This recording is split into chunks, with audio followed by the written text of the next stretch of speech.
से गांव के किनारे घना जंगल था। लोग कहते थे कि उस जंगल में एक रहस्यमयी सफेद सांप रहता है जो किसी को नुकसान नहीं पहुंचाता, लेकिन उसकी आंखों में अजीब सा दर्द छुपा है। गांव वाले उससे डरते थे और शाम होते ही जंगल की तरफ जाना बंद कर देते थे। उसी गांव में एक गरीब लेकिन बहादुर लड़की रहती थी।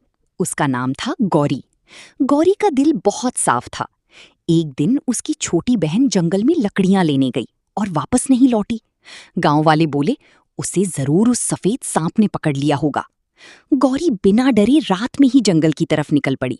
चारों तरफ अंधेरा था, पेड़ों की सरसराहट और दूर से जानवरों की आवाजें आ रही थीं। तभी उसे एक चमकती हुई गुफा दिखाई दी। गुफा के अंदर वही सफेद सांप बैठा था।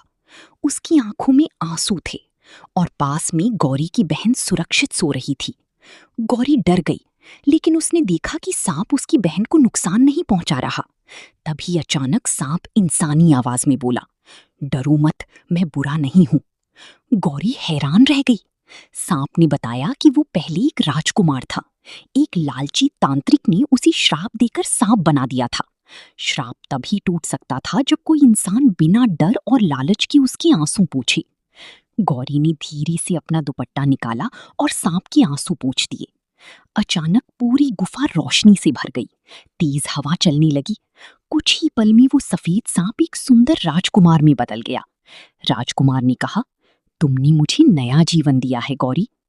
गांव वालों को जब सच्चाई पता चली तो उन्हें अपनी गलती पर शर्म आई। राजकुमार ने गौरी और उसके परिवार की मदद की, लेकिन गौरी ने महल में रहने से मना कर दिया। उसने कहा, असली खुशी दूसरों की मदद करने में है। उस दिन के बाद जंगल का डर खत्म हो गया और लोग समझ गए कि हर डरावनी चीज बुरी नहीं होती। सीख, कभी कभी सच्चाई डर के पीछे छुपी होती है और दया सबसे बड़ा जादू होती है।